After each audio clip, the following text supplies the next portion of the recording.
Totoo ba yung balita? Excuse me. Na si Diwata daw lumalaki na ang ulo. Kasi sikat na. Kasi marami ng pera. Yun yung mga mostly comment ng mga tao sa kanyang Facebook page na si Diwata daw lumaki na yung ulo. So marami sa mga tao na ini-snub. So para sa akin bilang isang nag-content creator din, napakahirap po talaga ang pagsabayin mo ang pag-content mo pati ang negosyo mo. Bakit ka mo? Sa ginagawang trabaho ni Diwata, buhat sa simula pa nung una siya nagsimula hanggang sa ngayon, siya na hands-on siya. Siya na lahat ng gumagawa. Siya yung nagtatadtad, siya na yung nagkakahera. So, sa maghapon na yan, nahihirap talaga. Tapos ngayon, sikat pa siya ngayon. Maraming mga taong bubog sa kanyang pwesto para lang makita siya o matikman ang kanyang pares. Maraming issue. Maraming mga lumalabas na keso hindi masarap yung kanyang pares. Kasi mula pa lang, sinabi naman niya, ako talaga hindi mo gusto ang pares ko, pwede ka naman lumipat sa iba. Pero bakit ganon? Ang daya pa rin kumakain sa paresan niya. Ano yan? Alam niyo ba ang dahilan? Ang tao, hindi yan pupunta sa isang lugar kapag wala siyang dahilan. Una, isyoso. Mag-isyoso ka. Pangalawa, gusto mong sumikat. Kaya kung marami sa mga vlogger nagpupunta sa kanya para i-vlog yung kanyang parisan. Na sana, bilang isang content creator din, dapat ma-realize din nila na napakahirap tong sitwasyon ni Diwata. Vlogger na, negosyante pa. Second issue, hindi daw masarap yung kanyang pares. Talaga ba? Guys, sa presyong ganun na abot kaya, ano pang hahanapin mo? Diba? Huwag ka na maghanap ng sobrang sarap sa halagang 100 piso. Ba't ang daming kumakain? Grabe. Sobrang haba ng pila niya. Sabihin niyo hindi masarap. Siguro sa presyong talaga, abot pang masa talaga yung kanyang presyo. Kaya siya, tatagal ng mga tao. Next issue niyan, yung mga tao, yung mga nagbibigay sa kanilang tulong, financial man o gamit sa pagpapares, ini-issue nila rin yan. Kasi unang sa lahat, hindi naman siguro hinihingi Diwata na ibigay mo sa akin yan.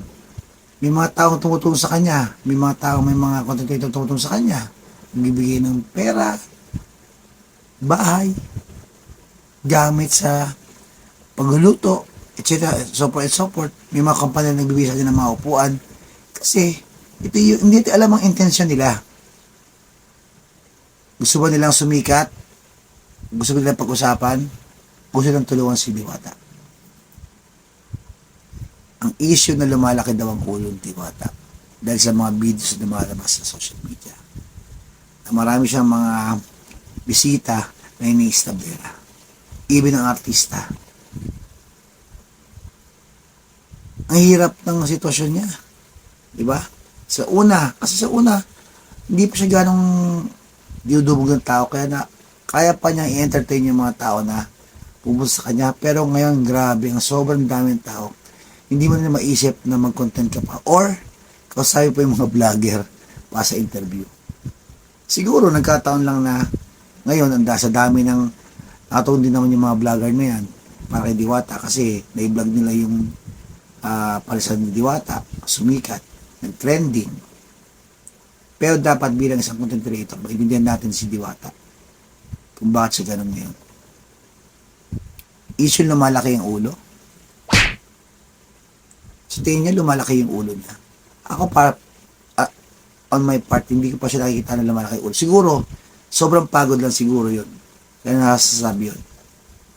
May issue na magbabas na isang batang vlogger na may 1.8 million followers sa Facebook, in-snub din niya. Anong dahilan? Hindi ko alam dahilan yan. Ano yung issue dyan? May din mga videos na nagpapicture sa kanya, ayaw niya. Yan yung mga dahilan kung bakit nasasabi ng mga tao na lumalaki na ang ulo niya. Next issue.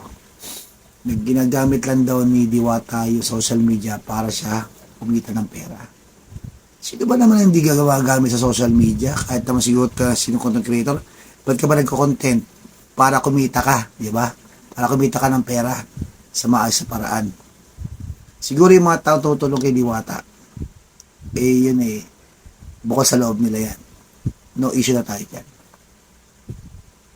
So ngayon, kung sa tingin nyo, lumalaki na yung ulo ni Diwata, subaybayan niya yung buhay niya. Kung talagang lalaki ulo niyan, yayabang yan,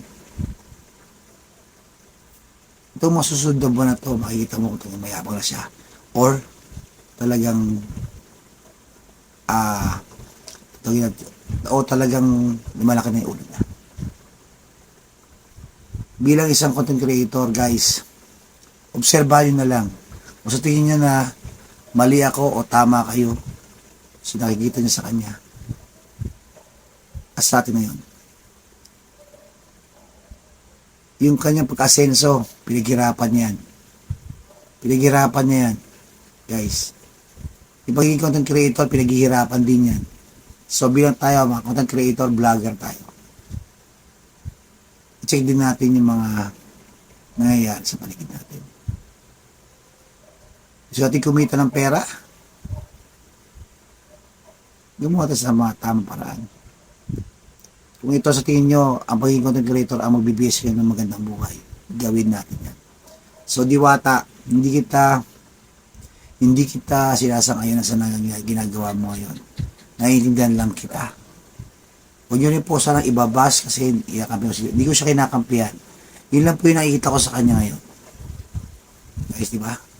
So, yun guys.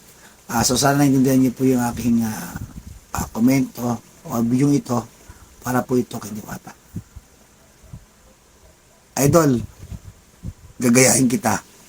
Overlord Pares. Bye-bye.